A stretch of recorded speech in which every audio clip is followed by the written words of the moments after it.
Ang balita natin ngayon, posible nga kaya na itong San Miguel Beer ay magpalit ng import, lalo na dito sa pagharap nila sa semifinals.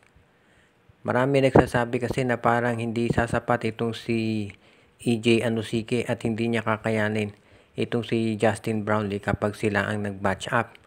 Parang nakita raw nila doon sa game kontra sa Converge, ang parang lumabas na import doon na itong si Junmar Fajardo at hindi itong si Anosike. At yan ang dahilan kung bakit maghahanap ngayon ng SMB ng bagong import na magagamit nila. Dahil itong si Anosike parang hindi na uubra. Sa ngayon kasi pwede nating masabi na itong si Anosike kahit na maganda yung nilaro niya doon sa mga previous games ng SMB, pwede nating masabi na parang hindi ito sasabat kung ang makakalaban mo ay itong Barangay Ginebra. Kaya iyan ngayon ang tanong kung ito bang San Miguel ay magpapalit ng import.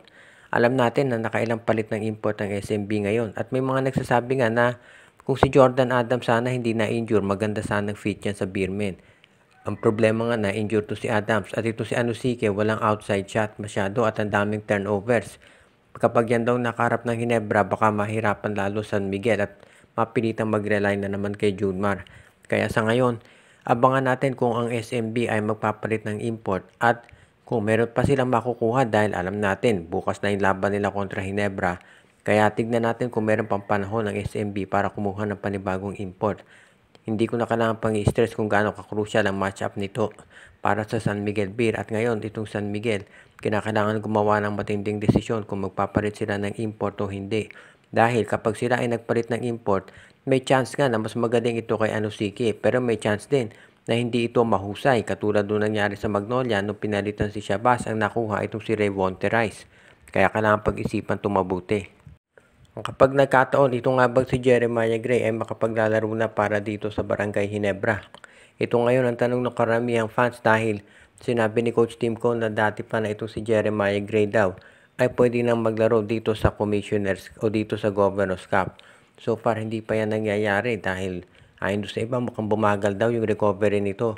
Pero ayon naman sa mga medical experts ng Ginebra, mukhang ito si Jeremiah Gray ay slowly nakaka-recover na at kung suswertihin baka ma-clear to play na dito para sa Governors Cup kung tumagal pa yung playoffs nitong Ginebra. For example, kung umabot ng Game 7 itong SMB Ginebra at pa kung makahabot sa finals ng Ginebra.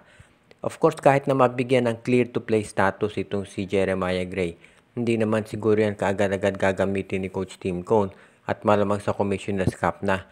Pero importante dito ay mabigyan na ng clearance si Jeremiah Gray na maglaro dahil syempre napakalaking bagay niya sa Barangay Ginebra. Kapag nagkaroon na sila ng ganyan, isipin mo kung meron kang Jeremiah Gray, Jamie Malonzo, Stephen Holt, may Maverick Ahanmisi ka pa. Kaya magiging very flexible yung front line nitong Barangay Ginebra. At yan ang hinahanap talaga nila ngayon. Kung sakasakali na matuloy nga to at itong si Jeremiah Gray ay makabalik, magiging maganda na itong lineup talaga ng Barangay Ginebra. Siyempre ngayon, nakafocus sila dito sa pag-i-ensure na magiging 100% yung pagbalik nito si Jeremiah Gray.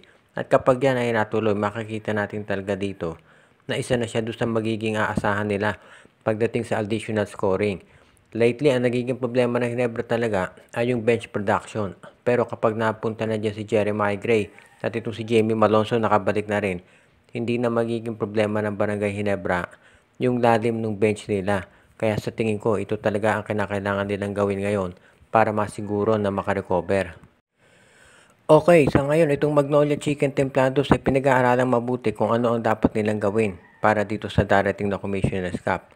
Sinabi ni Coach Chito Victolero na naging problema daw nila ang pagpapalit-palit ng import at totoo naman yan.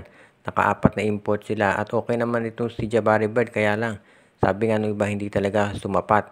Plus nagkaroon pa ng injury dito kay Xavier Lucero at yan ang dahilan kung bakit sila ay nahirapan talaga sa rain or shine. Pero sa bandang huli may mga naniniwala talaga na kinakailangan pa ng trades nitong Magnolia para sila ay makabawi. Ang tanong na lamang ay kung ano pang mga players ang kinakailangan ni Coach Chito Victolero. Sabi nga nung iba hindi naman yung players ang problema dito sa Magnolia Chicken Templados kung hindi yung coach. Pwedeng magtalo. Actually, alam natin pinagdedebatehan na yan ng mga fans ng Magnolia kung ano ba talaga ang pagbabagong kinakailangan. Pero sa ngayon, Itong Magnolia, ang maliwanag dyan, kung hindi papalitan si Victorero, ay kukuha yan ng mga panibagong players. Ito na lang ang abangan natin kung sino ang mga kukunin pa ng Magnolia. As it is, itong Magnolia Chicken templado sa isa doon sa mga teams talaga na sinasabi nga na parang bumaba na yung level nila, naging mid-level team na lang sila. At kahit na nandiyan si Xavier Lucero, parang hindi talaga sila makaabante ngayon. Abangan na lang natin kung ang management ay meron pang mga ite-trade. Sa tingin ko, itong ibang nilang players katulad nila Escoto, sila Balanza, yan mga pwedeng i-trade yan. At of course, itong sila Rom de la Rosa, malamang si Abueva ma-trade din. Abangan natin kung ito pang iba nilang players na tulad ni Polly ay kung mate-trade. Maraming naniniwala na baka si Polly ay ma-trade. Pero dati kasi pa yan, pero hanggang ngayon hindi na natutuloy. Kaya sa tingin ko mananatili pa rin si Polly dito sa Magnolia. Ngayon, pagdating dito sa coaching, sa tingin ko malabong palitan ito si Victorero talaga. Unless sobrang bagsak ang maging performance ng Magnolia dito sa Commissioner's Cup. Sa ngayon, itong Northport Batangas ay isa doon sa mga teams na naghahanap ng paraan para maging mas competitive daw yung lineup nila. Well, at least yan ang sinasabi ng management. Kung sakasakali nga na ito'y totoo, tignan natin kung anong improvements talaga ang gagawin ng Northport Batangas. Dahil alam naman natin na isa talaga sila doon sa mga teams na sabi nga nung iba, ay kung talagang tototohanin lamang yung pagpapaganda ng kanilang lineup, ay malalim at malayo ang mararating nila dito sa PBA. Ang problema nga lang alam natin ay palagi silang namimigay ng mga top players nila dito sa SMC. Pero kung magiging totohanan lamang yung kanilang gagawin, ang sabi nga ng iba, pwede ito na maging isa doon sa mga teams na magko-contend lagi sa playoffs. Pero alam natin na marami silang kinakailangan i-handle na issue ngayon. Of course, itong kay David Defonso hindi pa tapos at hindi pa nila nabibigyan ng kontrata.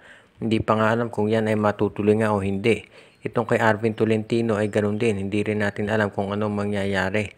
Kaya sa ngayon, kailangan seryosohin talaga ng Northport kung talaga sila ay magiging isang contender. In fairness, tignan ninyo itong Blackwater. Kahit sinasabi nga na farm team yan ng TNT Group, ay lumalaban pa rin talaga. At maganda naman ang pinakita dito sa last conference. Kaya hindi na nakagugulat na marami ang naniniwala na itong Blackwater at least tumalaban. Ngayon, itong Terra Firma at Northport, yan ang tanong. Dito sa panig ng Northport, nandiyan naman talaga yung mga players na makatutulong sa kanila. At marami nga nanghihinayang dito kay Arvin Tolentino, ang ganda ng nilalaro. Pero sa ngayon, pwede nating masabi na ang hirap talaga ng lagay ng Northport Batangas. Dahil syempre, alam naman natin na kahit gaano kahusay yung mga players nila, ay palagi nagkakaroon ng problema pagdating dito sa pagtitrades. Dahil alam naman natin na papaboran dyan ang SMC. So, sa ngayon, itong mga build-up na gagawin daw ng Northport, sa totoo lang, ay kukunting ng fans ang naniniwala. Shout out kay Joseph Pineda, RG Bueno at Dalina family. Binabati din natin si Anthony Alon family, Joshua Giray, Espejo at Rosales family, Alicia Garcia, Michael D. Binabati din natin si Lodito Kakayon, Katsakino Dokusin, pati na si Mitch Bagares, Junjun, Angie, Patpat at B-Boy Matas, Ireneo Salangsang, Edwin Carmona Jr., Michael D., Enju at ang iba pa nating taga-subaybay.